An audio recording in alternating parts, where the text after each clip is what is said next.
Memory transcription subject, Chief Hunter Arxur, Arxur Rebellion Command. Date, standardized human time, February 21st, 2137. When the United Nations contacted me after the summit, I expected to be chastised for my unannounced arrival, shirking Oleg and Lisa's watch. Instead, Secretary General Zhao offered to confide the secret he was keeping about the Arxur. The human was emphatic that this had to be kept under wraps, even from Felra, Kaisel, and anyone else in my inner circle. I landed a shuttle on the gorgeous world known as Earth, following the UN's landing beacon. It was a bit concerning to know the humans were officially in league with the herbivores, while we remained outside their organization. It wasn't clear if the speech the rodents pestered me into had made a difference, given that I hadn't heard from any government except the Yortol. Tava was notably quiet. Human soldiers steered me in through a separate entrance from the main one, though I found their cordial demeanors reassuring.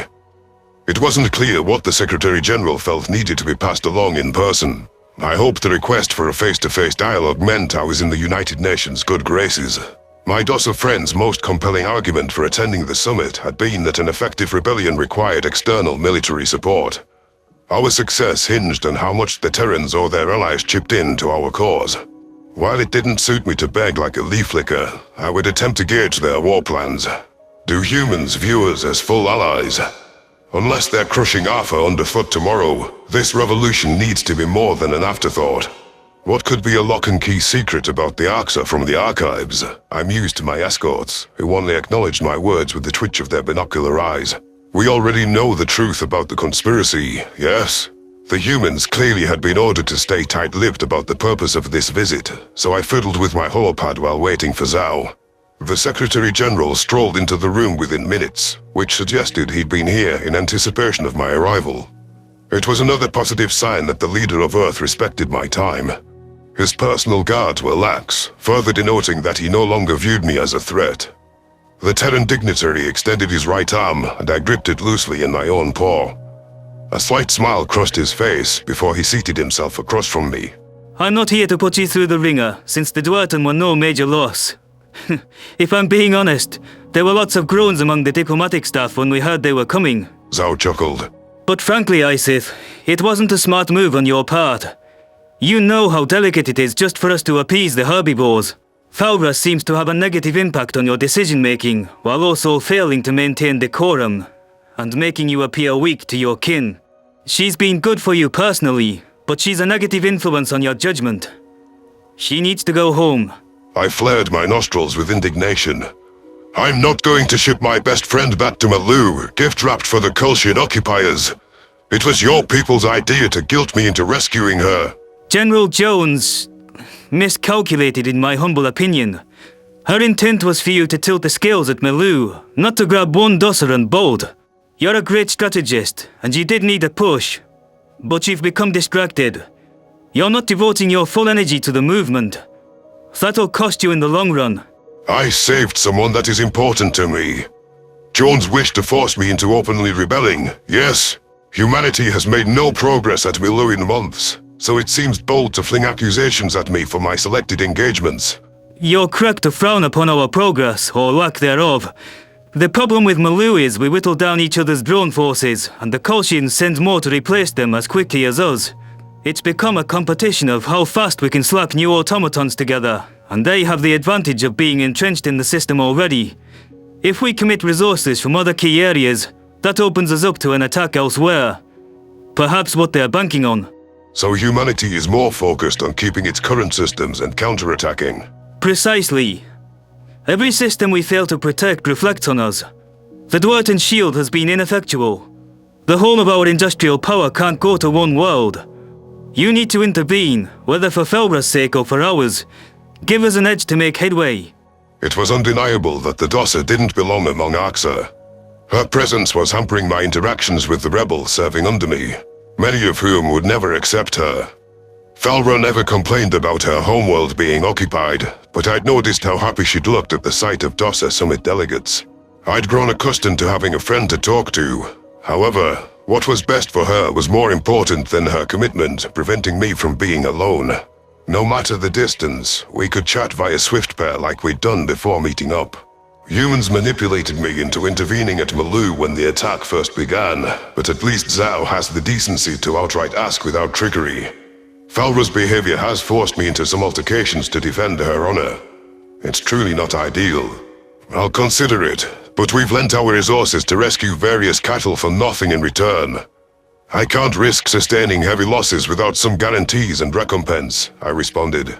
Spell out for me what comes next. Convince me that your cunning is truly enough to topple the Federation once and for all. Zhao donned a cocky smirk. The Far Soul are already out of commission.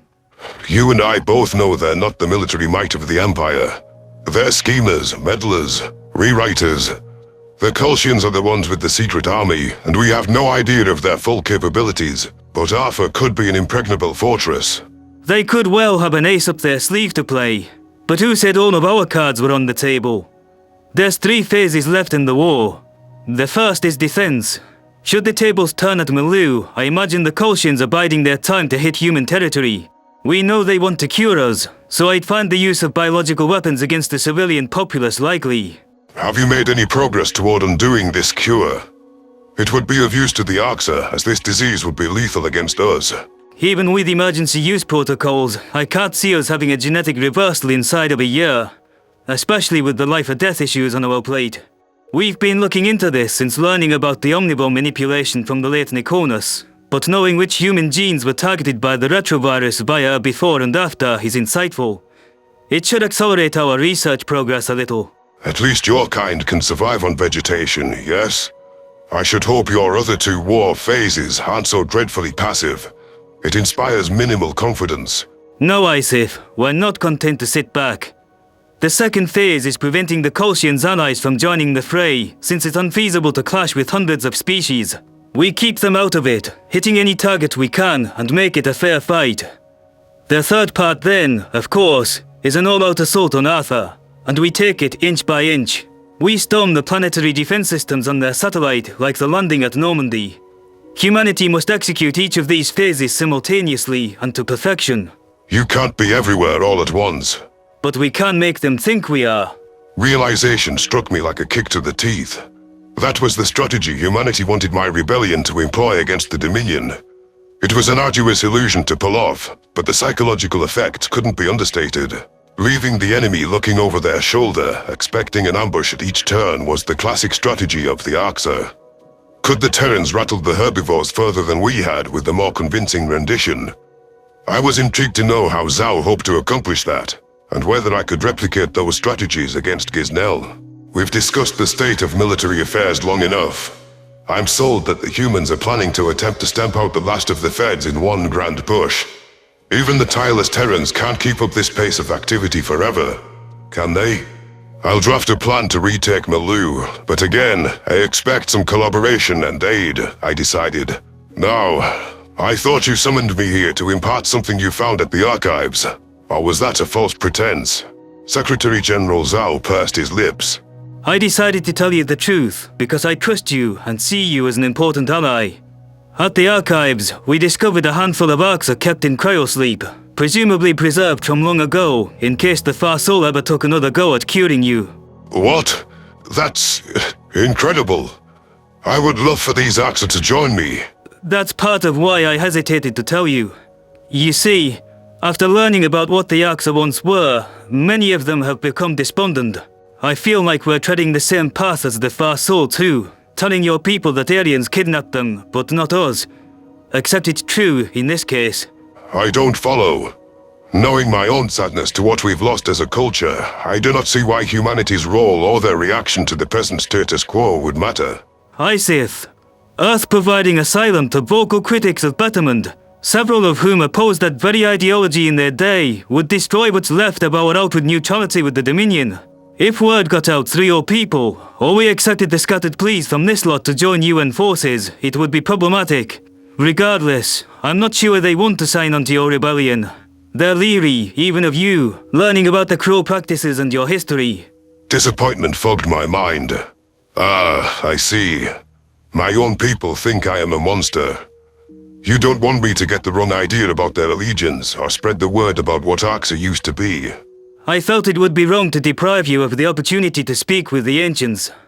I know you want to restore your society to what it once was, and that mandates full knowledge of the changes that have conspired. If humanity has assessed that these people wish for nothing to do with me, I would respect that conclusion. After the ridicule at the summit, I do not need to speak to anyone who does not wish to speak to me. Relax. I've selected one of the Arxur who's taken the news in stride and hasn't had a depressive episode. Her name is Vizith. She was open to speaking with you, if only to find out how you could do such things. Why would I wish to defend my entire life, Zhao? It is not as if I don't already know the full scope of my crimes. You want a reason to go through the trouble? One word. Morality. Call it a foolish notion, but heeding moral principles is what gives you integrity. Without ethics, your movement is one bad actor away from returning to Betterment's oppression. Vizith could show you what the Arxur stood for. I lashed my tail in frustration. When word from the archives confirmed empathy was prevalent in our past, I yearned to see it in action. After years of repressing my own defective leanings, it was difficult to understand how personal expression and interactions worked. Furthermore, I found myself defaulting to cruelty as the disciplinary crux that kept my subordinates in line. As much as I aspired to emulate the ideals of the past, I was at a loss for how to achieve that. Vizith could give me pointers on the proper bounds of morality.